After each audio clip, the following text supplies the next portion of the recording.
Bagnaia unleashes true speed as Marquez's presence simplifies Ducati's development. The final day of the 2025 MotoGP preseason test in Sepang saw Francesco Bagnaia stealing the spotlight as he unleashed his true speed, closing in on his own lap record from the previous year.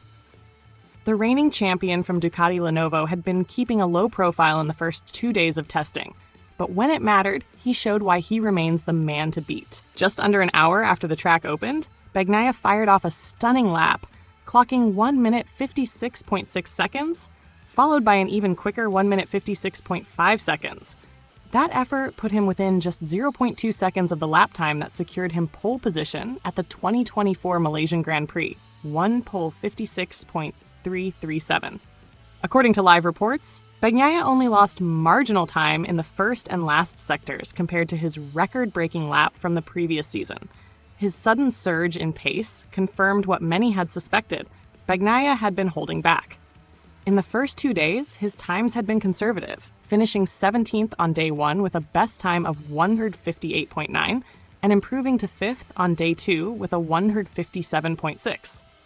This strategy, often referred to as sandbagging in racing circles, was something even Jack Miller, now with Pramac Yamaha, had predicted.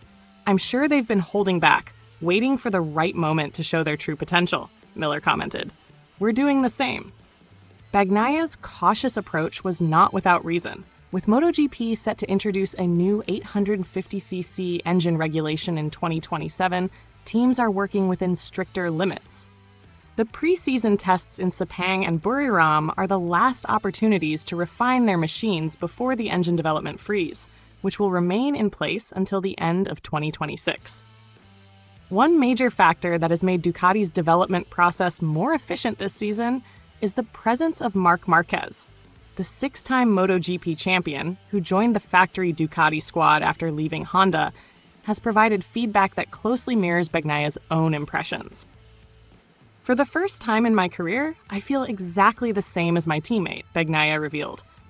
"It's incredible because it helps the engineers so much in development." Bagnaia's blistering pace was only rivaled by Alex Marquez of Gresini Racing, who was riding the GP24, the same Ducati model Bagnaia used last season.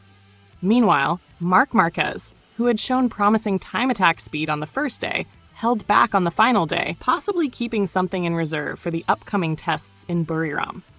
While Ducati dominated the timesheets, Yamaha's resurgence was also evident. Fabio Quartararo wasted no time setting fast laps, dropping into the 157 range early on before hitting an impressive 156.7, nearly a full second quicker than his qualifying time at Sepang last season.